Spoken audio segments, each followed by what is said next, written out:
ரணில் விக்ரமசிங்கே அவர்களுடைய கைது இலங்கை அரசியல் களத்தில் ஒரு பெரிய மாற்றத்தை உருவாக்கி இருக்கிறது. குறிப்பாக இதுவரை இலங்கையில் ஒரு முன்னாள் ஜனாதிபதி கைது செய்யப்பட்டிருக்கக்கூடிய விடயம் இதுவாகத்தான் இருக்கும் என்கின்ற செய்தி நாம் அறிந்தது.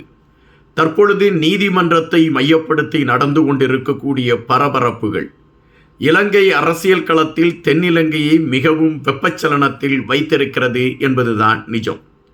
இந்த சூழலில் அனுரா அவர்களுடைய கட்சி அலுவலகத்திற்கு போடப்பட்டிருக்கக்கூடிய பாதுகாப்பு ஒரு அச்ச நிலையை உருவாக்கி இருக்கிறதா என்கின்ற கேள்விகளும் எழும்பாமல் இல்லை. இன்று நீதிமன்றத்தில் என்ன நடந்து கொண்டிருக்கின்றது, நீதிமன்றத்தில் ரணில் விக்ரமசிங்கே அந்த விசாரணைக்கு அவர் ஒத்துழைத்தாரா போன்ற பல விடயங்களை மையப்படுத்திய செய்திகளை இந்த காணொளியில் நாம் பார்க்கலாம். எங்களுடைய வலையொலியை பகிர்ந்தளிக்காத தோழர்கள் பகிர்ந்தளியுங்கள். நாங்கள் வெளியிடக்கூடிய காணொளிகள் தொடர்ச்சியாக உங்களை வந்து அடையும். ரணில் விக்ரமசிங்கே கைது செய்யப்பட்டார் என்கின்ற செய்தி வந்த பொழுது பலராலும் அதை நம்ப முடியவில்லை. இலங்கை வரலாற்றில் இதுவரை முன்னாள் ஜனாதிபதி யாரும் கைது செய்யப்படவில்லையே, இது ஒரு பொய்யான தகவலாக இருக்கும் என்று பலரும் நினைத்தார்கள். ஆனால் அதன் பின்பு அந்த செய்தி உறுதிப்படுத்தப்பட்டது, ரணில் விக்ரமசிங்கே கைது செய்யப்பட்டிருக்கிறார் என்று. உடனடியாக ரணில் விக்ரமசிங்கேவிற்கு பிணை வழங்க வேண்டும் என்று அவருடைய சட்டத்தரணிகள் முயற்சிகளை எடுத்தார்கள். ஆனால் நீதிமன்றம் 26ஆம் தேதி வரை விளக்கமறியலில் வைப்பதற்கு உத்தரவிட்டு ரணில் விக்ரமசிங்கேயை சிறையில் அடைத்துவிட்டது. சிறைக்கு சென்ற ரணில் விக்ரமசிங்கே உடல்நிலை மிகவும் பாதிக்கப்பட்டது போன்ற ஒரு தோற்றத்தை உருவாக்குகிறார். உடனடியாக ரணில் விக்ரமசிங்கே சிறைச்சாலையில் இருக்கக்கூடிய மருத்துவமனையில் சிகிச்சைக்கு அனுமதிக்கப்படுகின்றார். அங்கு பரிசோதித்த மருத்துவர்கள் அவருடைய உடல்நலம் மிகவும் மோசமான ஒரு நிலையில் இருக்கிறது, உடனடியாக நீங்கள் கொழும்பு தேசிய மருத்துவமனையில் அவரை அனுமதிக்க வேண்டும் என்று தெரிவித்து விடுகிறது. இதன் அடிப்படையில் உடனடியாக அவரை தேசிய மருத்துவமனையில் அனுமதிக்கிறார்கள். அதுபோல அவருக்கென்று சில சலுகைகள் ஏற்பாடு செய்யப்படுகின்றது. வீட்டிலிருந்து கொண்டு வரக்கூடிய உணவை உண்பதற்கான களம் அவருக்கு உருவாக்கி கொடுக்கப்படுகின்றது. இதே வேளையில் தேசிய மருத்துவமனையில் அனுமதிக்கப்பட்டிருக்கக்கூடிய ரணில் விக்ரமசிங்கேயுடைய உடல்நிலை கவலைக்கிடமாக இருக்கிறது என்கின்ற செய்தி பரவின. உடனடியாக அனுரா ஆட்சிக்கு ஒரு பெரிய பாதகம் விளையப் போகிறது என்கின்ற கருத்துகளும் உலா வந்து கொண்டிருந்தன. அதன் பின்பு நாம் பார்க்கின்ற பொழுது அவசர சிகிச்சை பிரிவில் ரணில் விக்ரமசிங்கே அங்கு அங்கு அனுமதிக்கப்பட்டிருக்கிறார் என்கின்ற செய்தியும் அவருக்கு தீவிர சிகிச்சைகள் நடைபெற்று கொண்டு இருக்கிறது என்கின்ற செய்திகளும் வந்தன. நம் மனதிற்குள் ஒரு அனுதாபம் ஏற்பட்டது. ரணில் விக்ரமசிங்கே ஜனாதிபதியாக இருந்தவர், இப்பொழுது உயிருக்காக அவர் போராடி கொண்டு இருக்கிறாரே என்று. ஆனால் அதன் பின்பு வந்த செய்திகள் மீண்டும் ரணில் என்கின்ற அந்த குள்ளநரித்தனத்தை நிரூபித்திருக்கிறது என்பதைத்தான் நம்மால் உணர முடிந்தது. தன்னை சந்திக்க வந்தவர்களிடம் அடுத்த கட்ட போராட்டங்களை நீங்கள் எப்படி எடுக்கப் போகிறீர்கள் என்கின்ற விடயத்தை மையப்படுத்தி ரணில் விக்ரமசிங்கே பேசியிருந்தார்.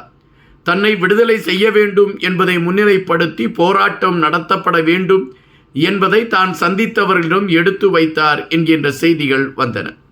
அதுபோல எதிர்க்கட்சிகளை சார்ந்த தலைவர்கள் அவரை சந்தித்த பொழுது அவர்களிடமும் ஏறக்கூடிய இதுபோன்ற ஒரு கருத்தை தான் ரணில் வைத்தார் என்கின்ற விடயங்கள் பேசப்பட்டது.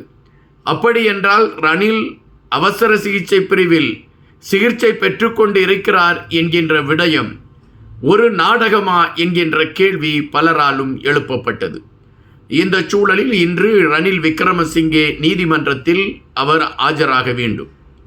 ஆனால் ரணில் விக்ரமசிங்கேயின் உடல்நிலையை கணக்கிட்டு அவரை நீதிமன்றத்திற்கு கொண்டு வந்து ஆஜர்படுத்த முடியாது என்று அந்த மருத்துவமனையை சார்ந்தவர்கள் தெரிவித்துவிட்ட காரணத்தினால் ரணில் நீதிமன்றம் வரமாட்டார் என்கின்ற விடயத்தை முதலாக வெளியிட்டது எங்களுடைய பெப்பர் அண்ட் சால்ட் நியூஸ் என்கின்ற வலையொலிதான்.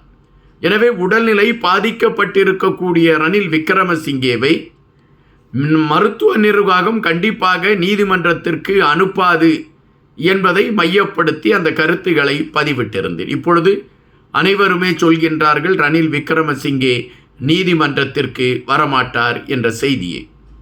ரணில் விக்ரமசிங்கே நீதிமன்றத்திற்கு வரவில்லை என்றால் இந்த விசாரணையை எப்படி எடுப்பது என்கின்ற கோணத்தில் காணொலி மூலம் ரணிலிடம் விசாரிக்கலாம் என்று நீதிமன்றம் முடிவெடுக்கிறது.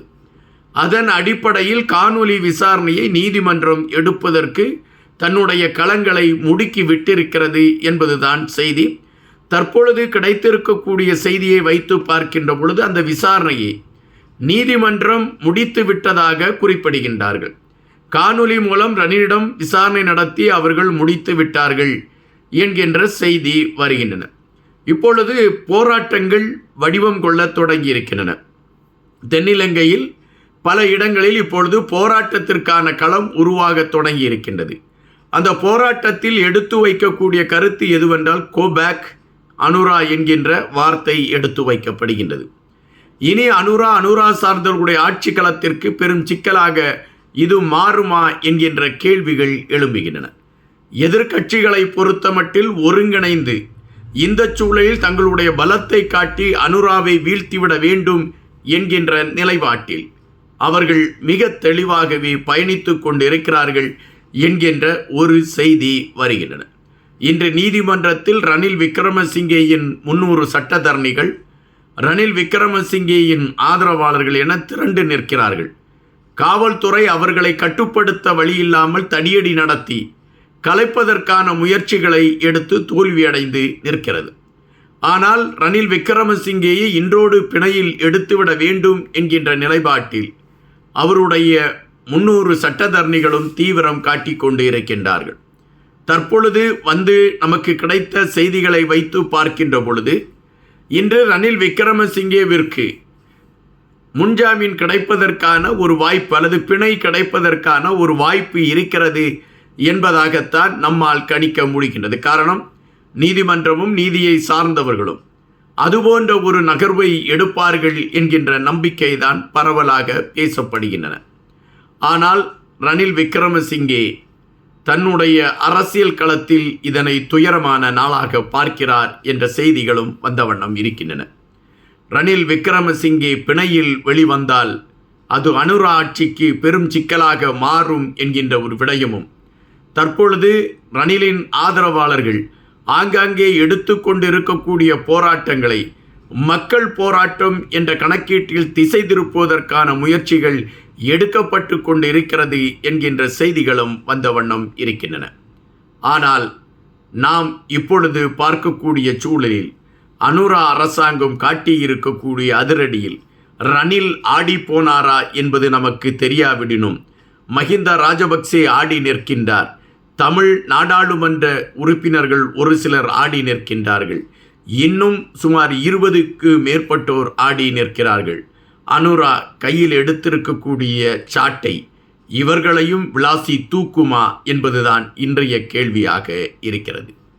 நன்றியுடன் என்பா.